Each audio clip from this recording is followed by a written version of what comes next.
The big news today, the helmet has arrived and it's time for a helmet reveal.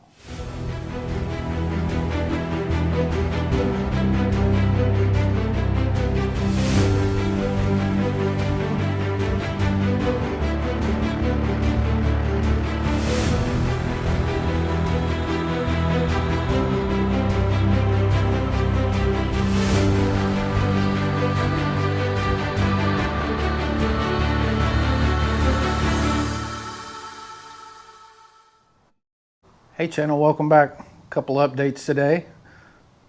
First, you'll notice new pair of glasses. I am officially out of readers and into my first prescription pair of glasses. Definitely getting old. Anyway, the big news today, the helmet has arrived and it's time for a helmet reveal. Oh, and by the way, that big tarp on the ground, that's a hail protector that goes on the top of my expedition. We're supposed to have some storms here in a few hours that are looking pretty ugly here in Texas. So I got to get that on my car to protect it from hail because the bike gets the garage spot. So the car is out of luck. That's my solution for the car being out of luck. Anyway, back to the helmet reveal. Now, like I said, this is nothing groundbreaking at all. Okay, so I originally was looking for a new helmet for a couple reasons. First of all, I've had this one for about 7 years, okay? My Shoei Neotec 1. Loved it. I still love it. It's a great helmet, but 7 years old, it's time for a new one. Secondly, I wanted something lighter. Now, that's the part I don't know that I've achieved. I might have shaved off a little bit of weight, but not a lot. So, without further ado, here's the new helmet. Time for the reveal. Some of y'all have probably already guessed. You know, it's hard to walk away from something you really love. And with that, ta-da! Shoei. Now, I debated between the full face RF 1400, which was lighter, or the Neotec 2, which I think is a little lighter. The Neotec 2 is what I decided to go with. Because I like the modular concept, to be honest with you. I'm going to start using it more often. And anyway, I put it on. I just love it. Love the safety, love the quality. Shoei is just an amazing helmet. So, we're going to do a little unboxing here. It comes with pin lock in the box. It better for how much you pay for it. Anyway, that's good. And let's see here. This is hard to do with one hand. Oh, wait, no it isn't. All right, looks like we got some goods taped to the box up there. Like maybe a, I don't know, we'll get to that in a minute. Set you aside, play with you later. And then voila. All right, back at it. As I was saying, who really uses these bags? I mean, like, it's nice to have it in a bag, but I've never put a helmet back in a bag. Maybe you can use it for storing other things. I don't know. Let's see what we got here. Ta-da! Oh, it's so very similar. Love the color. Got a place for built-in communication that I already have bought, so we're going to be putting that in later today. Got the chin curtain down here. Let's do a color test. All right. Let's see. That's pretty dang close. Pretty dang close. All right, pleased with my choice. I'm not so sure it's lighter, to be honest with you. Let's see here, that one, and then this one. Yeah, I'm not saving much.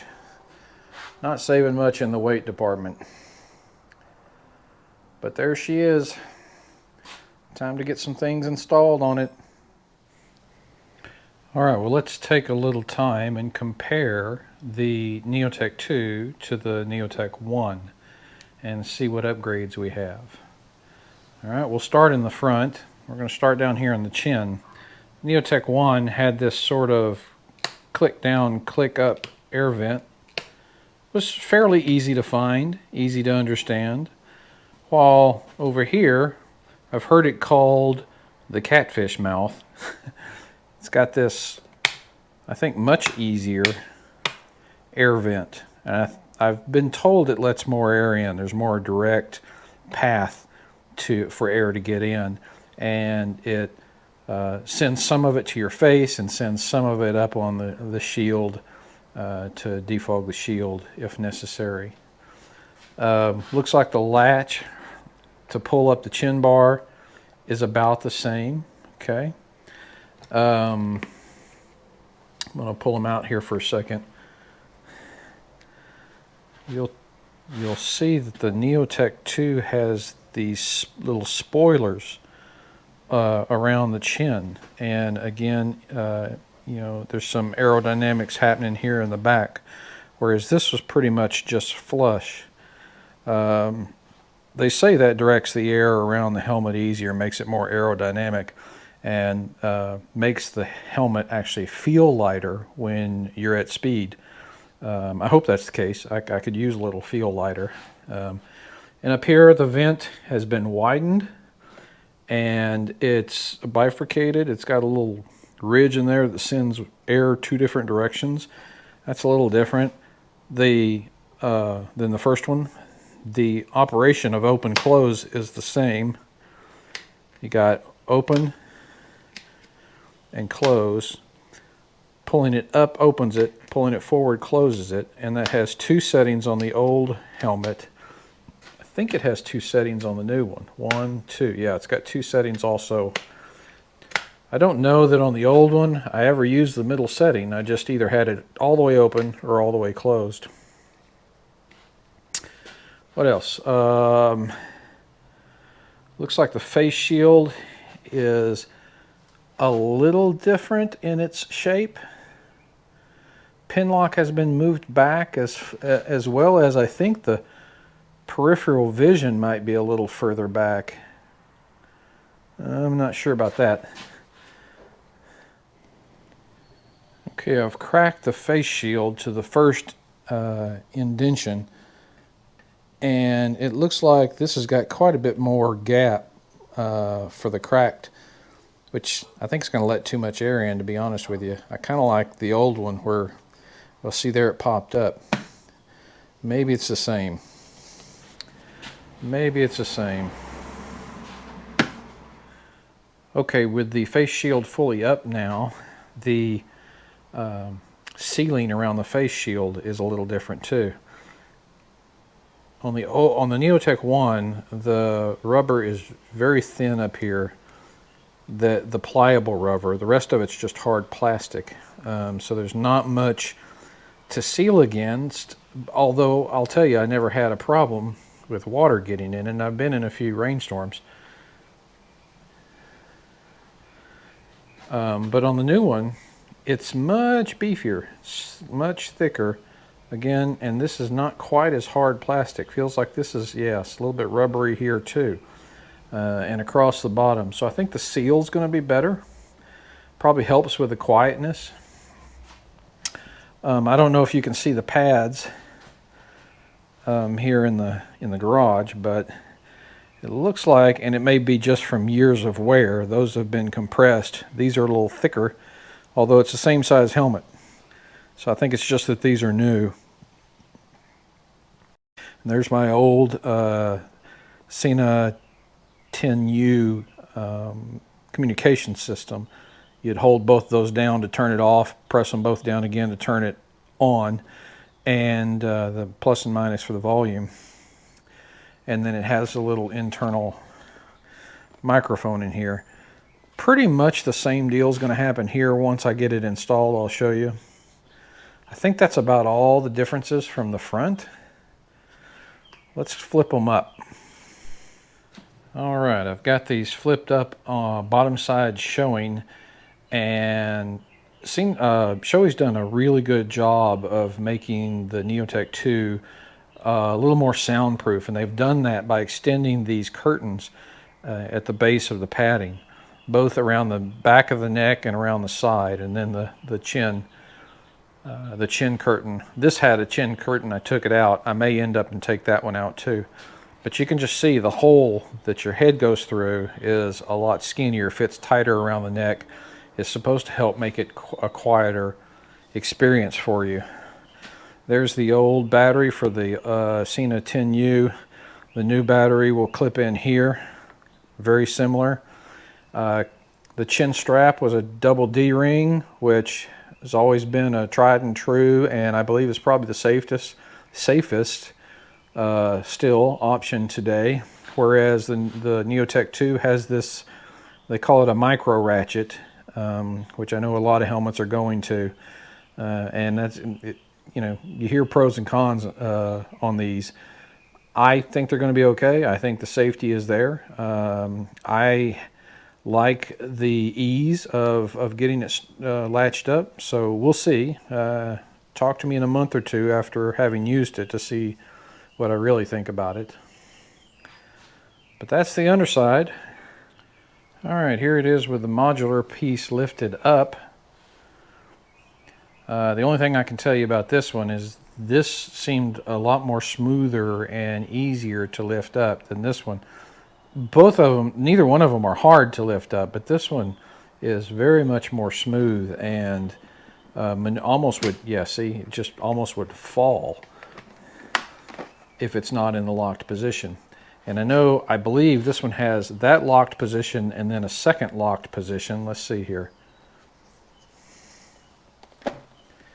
Yeah, I just pushed it up another notch for a second locked position, which is much more tougher. It's not going to fall down on you in the second locked position. Let's see if this one has a second locked position. No, that one doesn't. So that only has the one locked position that holds it in place.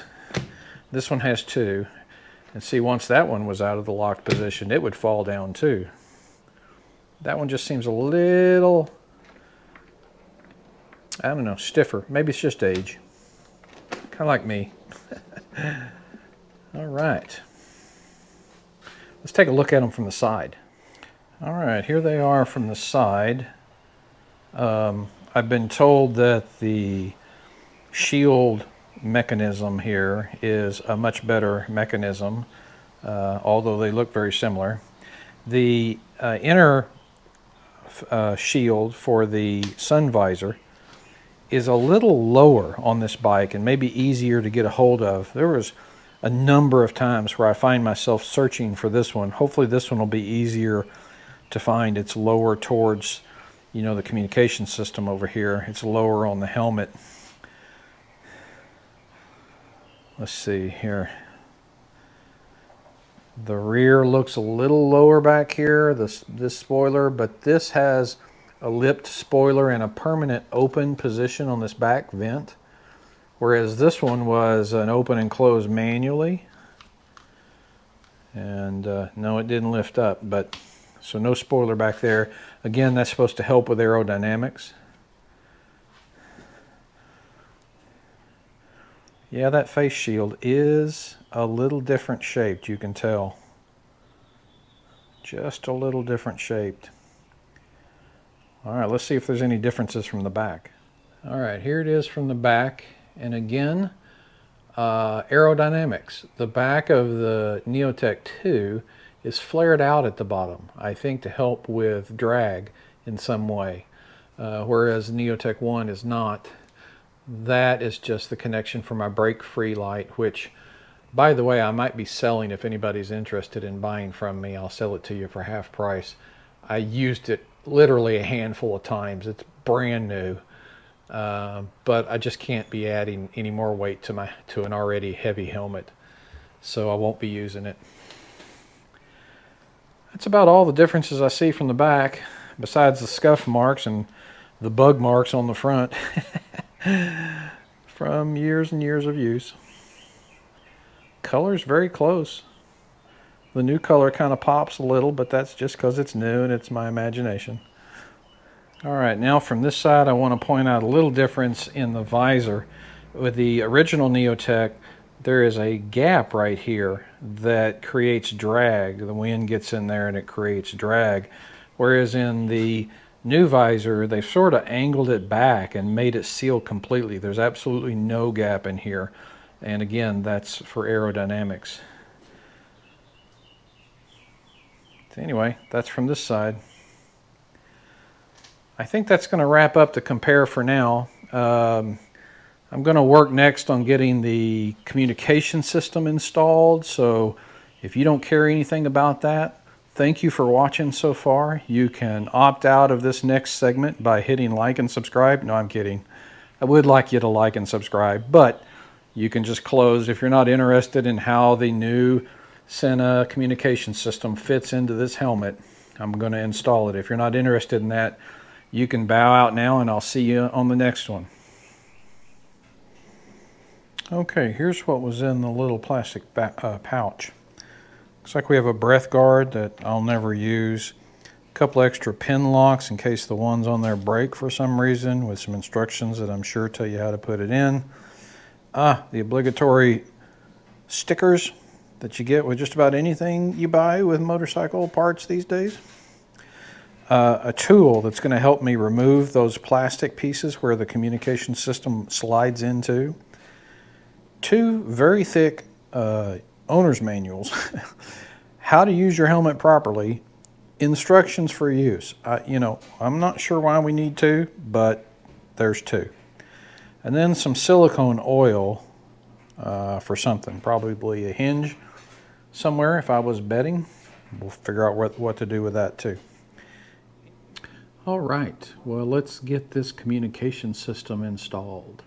Let me tell you what I got first of all. It's made specifically for this helmet. It's made by Sena. It is the SRL2. There's 2 versions of this SLR2. There's the Bluetooth version, which I got, and then there's the more advanced mesh version. From what I've heard, the mesh version allows practically unlimited connections. So if you ride in big groups, that's probably the one for you. I almost never ride in big groups, so this Bluetooth version is going to be just fine for me. It's primarily so that I can get Apple CarPlay going on the Goldwing, and I can take phone calls from my wife. And if I ever ride with somebody, it's usually 1 or 2 people. I'm sure we can connect that way. So anyway, that's what I bought. That's what it looks like, and we're going to get it installed next. Okay, step 1 is we got to pull out the internal padding in here, the headliner first. All right, to remove the headliner, you pull the back of the headliner towards you, and it just snaps loose. And then you pull the front, hard to see, front of the headliner towards the back, and it too will just snap out, I'm told. Oh, okay. Just fits in a groove in there and snaps out of the corners. Well, I hope we can get that back in there. That's all there is to that front. Just little tabs that fit in there, and then on the corners it snaps in somehow. All right, we're going to set you aside. Next, I believe we remove the cheek pads, each of the cheek pads. And they are also held in by just snaps. So it just comes unsnapped. And there's a, similar to this piece, the headliner, I want to call it, there is plastic tabs all along here that there's a certain way they have to come out. Pull this through, there we go. Pull the chin strap through, and then I think it just moves forward, moves backwards somehow. There you go. See that groove? That groove comes out, but the back groove is slanted a bit, so it actually pulls out in a, not straight down, but in a directional way. Yeah, see how that's slanted a little bit? All right, there's one piece out. It'll never go back like it was. No, I'm kidding. It should. All right, again, I'm going to pull the chin strap out. Oh, that's cool. Goes through there. And pull it out in two different places. Unsnap it. Everywhere it needs to be unsnapped. Pull the chin ratchet snap out of the slot. Okay. And then that should pull right up and then pull right out from the back. There you go. Just like that. And you're on that side, so I'm going to put you over here. Now, everything is out. All right, next we got to remove 3 plastic panels.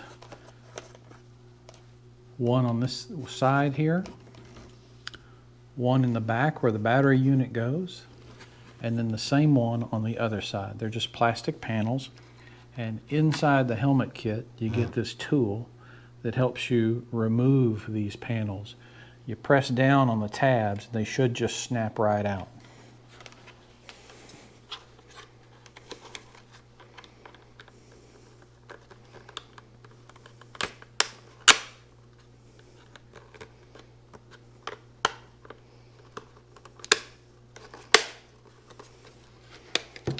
Yeah, okay, well, it's just a little tab that holds this in place. Use this tool to push that tab back and this sort of just pops right out. Let's do the same to this side. See the tab? The straight edge of this tool goes in that little gap right there, and you just press down. It helps you separate that tab, and then it just pops right out. Nothing looks broken. That's good. All right, the 2 sides are out. Time to get the back out. Hopefully it operates the same way.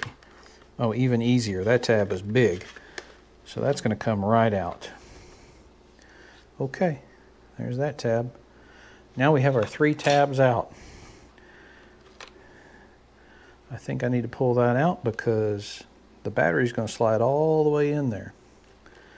All right. Let's see what exciting stuff is next. Do a bit of an unboxing here. That slides off. And that lifts up. Ta-da!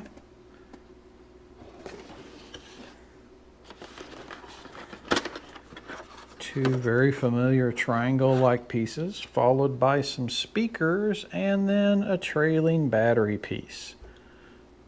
This is just going to be easy, I think. Let's see what else is in the box. Molded plastic. Not going to need it. Hidden compartment. Pop the hidden compartment open. And what do we have? A couple of spongy dead cats. Looks like a charging cable. An owner's manual that nobody's going to read, and yes, more stickers. Boom mic. If you are using a modular helmet, this is the mic you would use. So you can lift up the chin bar and the mic stays in place. If I had the RF 1400 or full face helmet, there is another microphone that has adhesive on the back of it and just sticks to the front of the inside of the chin bar that doesn't lift up. We won't be using that. We will be using the boom mic. Okay, inside the helmet where the earpieces go, there is from the factory a space filler in there for people who are not installing a communication system. This is just a space filler. Anyway, these should just pull right out. Yep, 4 little tabs hold that in. And there's one on the other ear too. So we're going to reach in and pull that out. 4 little tabs and it's out. Now we have holes for our speakers to go into. All right, first step is we're going to put everything in the middle of the helmet and we're going to get this battery in place. And I'm pretty sure it's just a clip in and lock in place. So let's try here.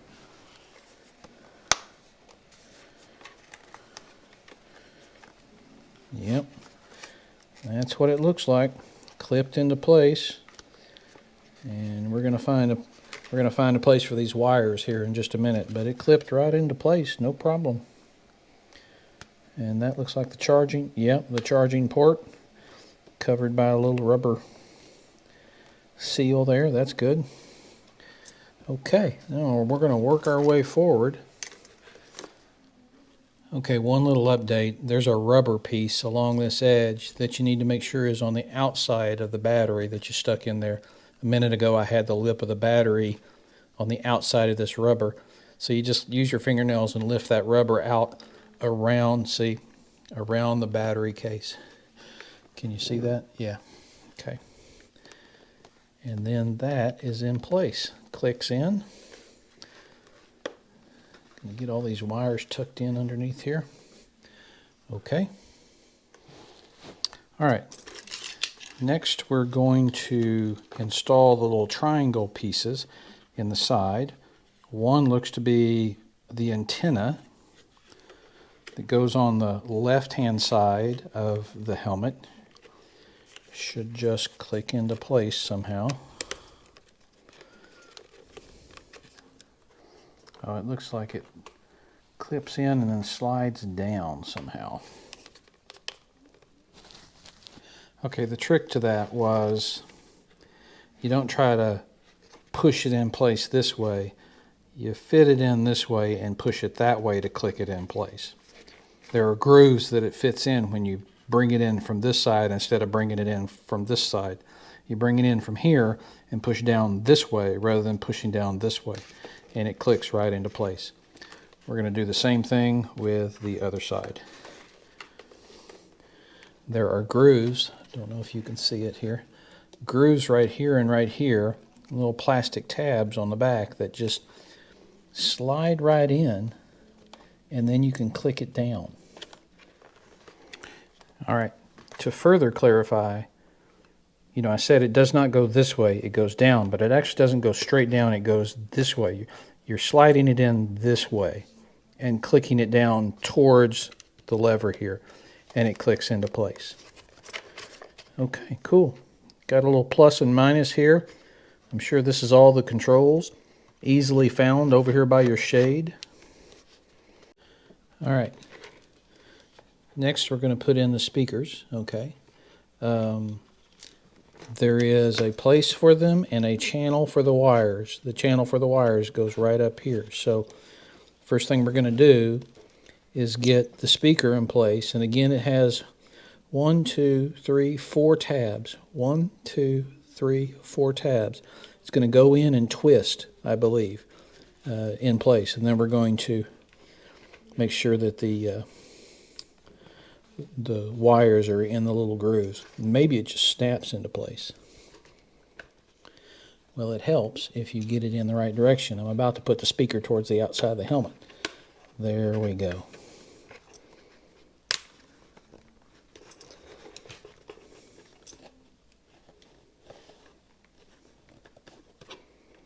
Okay. Yeah, it just snaps in. And then I'm going to get these wires. I'm going to use this little tool to help me get these wires pressed in these grooves in the padding where they belong. Looks like that one's in place. We'll come back to this rest of this stuff in just a minute. Let's put the other earpiece in place. All right, next we take this little bracket and slide it in between the pad and the shell. I believe like that. Same deal on the other side. All right, then I think it's just a matter of tucking these wires away. Okay, it's interesting. My GoPro overheated a minute ago and shut itself off. And I've used this GoPro a lot. I don't know what the difference is. Well, first of all, I'm inside the house, but that shouldn't make too much of a difference. But I was also controlling it via Bluetooth on my phone, and maybe that constant Bluetooth connection caused it to overheat. I don't know. But now I'm going to turn it on and off manually. Anyway, where I was I was getting the tool to help hide these wires just down underneath the padding and in between the padding and the shell.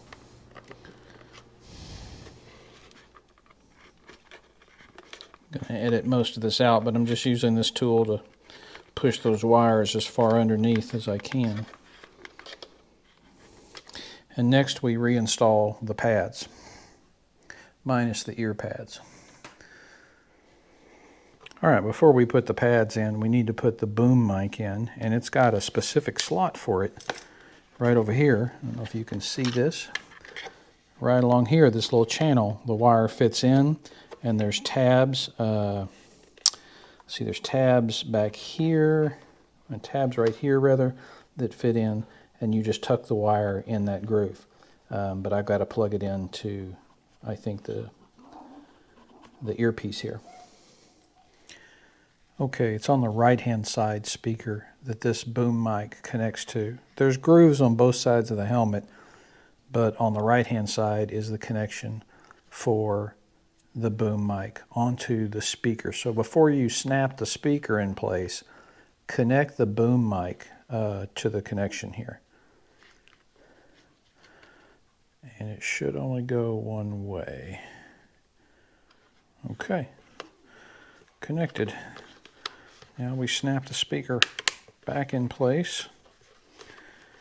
We slide the wire in the track, and then there are tabs on the boom mic that fit right in here on the helmet. Place for the tabs to go. Yeah, how about that? And it just fits like that. Got that snapped into place. I think we're good to go once the cheek pad gets back in there. Let's get one of our fuzzy dead cats, put it on the end while we got it here in plain view. All right. It should just slide down over the top of that. Yep.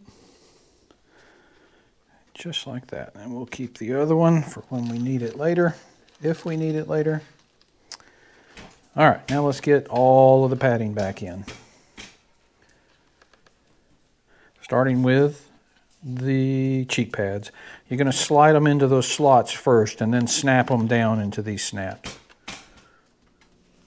All right, when you slide this thing in, you got to make sure it goes all the way on the little post back in there and then slides back all the way, or the rest of this is not going to fit in the right spot. It's got to go on the post and slide back into the helmet where it belongs, and then the rest will slide in place. And then you get to snap the impossible snaps. There's 3 of them. I got one side done. It's time to do the second side. All right, it's a bit of a trick getting these tabs that are along this ridge right here in the slots. You almost got to do it one at a time, from left to right or right to left, and then they slide in. They don't snap or anything. They're just tabs, and they slide in grooves, and then the front of the lining, head lining, is in place. You push the rest of it down, and there's 2 snaps in the back that you snap together, and you're done. So here we have it. Internal communication system, boom mic, speakers are there in the ear holes, and the controls are here. I'm not going to get into the operation of it because I've got to learn myself. But anyway, thanks for joining me today, guys, on this helmet reveal and communication system install. Until we talk again, ride safe and God bless.